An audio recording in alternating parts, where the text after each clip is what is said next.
Elias did not just carve stone, he listened to it. He believed every block of marble had a heartbeat, and his job was to set it free. He was the youngest sculptor to ever be commissioned by the High Council. His masterpiece, the Sovereign of Grace, was meant to be the pillar of the new era. But Elias had a shadow, Julian. Julian was Elias's childhood friend and greatest rival. While Elias carved with love, Julian carved with envy. Julian's work was technically perfect but cold, mechanically precise but devoid of a soul. On the night of the transport, Julian stood on the docks watching the cranes. Some say he loosened the bolt. Some say he simply prayed for gravity to take its course. When the cable snapped and the statue shattered, Julian didn't look horrified. He looked relieved. He walked up to the grieving Elias and whispered, "The universe has a way of correcting those who think they are gods, Elias. Now there is only room for me." Elias fled.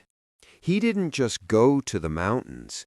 He went to the Valley of the Forgotten, a place where failed artists went to die in obscurity. He lived in a cave for a year, his hands becoming rough and his eyes losing their light. He stopped looking at stones. He began to hate the earth itself for being so hard and unforgiving. It was here he met Master Thorn. Thorn didn't look like a master. He looked like a beggar. He found Elias trying to throw his old chisels into a deep ravine. "If you throw those away," Thorn said, sitting on a rock, "you aren't throwing away your past. You're throwing away your future. A tool doesn't care if the statue broke. Only the ego cares." Before Elias could learn the golden repair, Thorn gave him a task that seemed like a descent into madness. He led Elias to a dry lake bed covered in millions of pebbles. "Find the pebbles that match," Thorn commanded. "Every day, find 10 pairs of stones that fit together perfectly by nature." Elias spent months crawling on his knees. His back ached, his vision blurred, and he grew frustrated. "This is impossible. No two stones fit perfectly unless they are broken from the same hole." Thorn smiled. "Exactly. Only things that have been broken together truly belong together. You are looking for perfection in a world that only offers connection. Stop looking for a new life, Elias. Start looking for the pieces of your old one that still fit." Elias eventually returned to the city. He lived in the slums, working by candlelight. He had gathered the shards of the sovereign, but word got out. Julian, now the most powerful artist in the land, couldn't stand the idea of Elias's return. One night, Julian sent thugs to Elias's workshop to steal the shards. They didn't just steal them. They ground some of the smaller pieces into dust, thinking they were destroying the statue forever. When Elias found the mess the next morning, he didn't break down as he had before.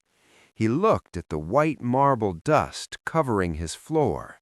He remembered Thorn's words. He took the dust and mixed it with the gold lacquer.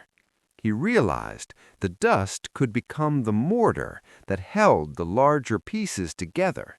What the enemy intended for destruction, Elias used for reinforcement.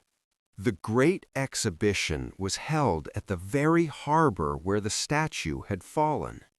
Julian unveiled a massive 20-foot-tall titan made of black obsidian. It was terrifyingly perfect. The crowd cheered. Julian looked at Elias, who stood next to a veiled shape that looked small and jagged. "Show them your failure, Elias," Julian mocked. "Show them your glued-together trash." Elias pulled the cloth. The sun hit the gold veins, and for a moment it looked as if the statue was on fire. The gold didn't just hold the marble, it pulsed like blood. The dust Elias had mixed with gold created a shimmering ethereal glow in the gaps. The crowd went silent. Julian's obsidian titan looked like a shadow, but Elias's statue looked like the morning sun. The sovereign of grace was gone. In its place was the vanguard of the broken. Julian, driven by madness, grabbed a hammer. "It's a lie! It's broken!" He swung at Elias's statue. But Elias didn't move. He didn't try to stop him. The hammer hit a golden vein, the part Elias had reinforced with his own struggle. The hammer bounced back. The shock vibrated through Julian's arms, and he fell to his knees. The statue didn't even chip. "You can't break what has already been broken and mended with gold, Julian," Elias said, his voice echoing across the harbor. "It is the only thing in this world that is truly unbreakable." The story of Elias is not a story about a statue. It is a story about the human heart. We all have a Julian in our lives.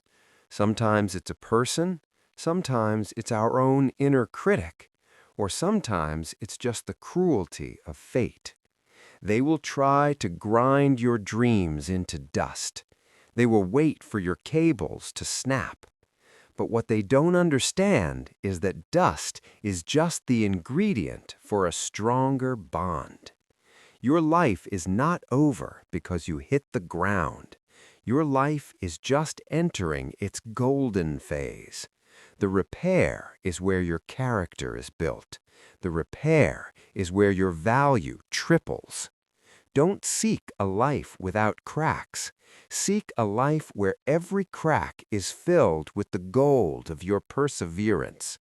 Because in the end, the world doesn't remember the things that stayed perfect. It remembers the things that refused to stay broken.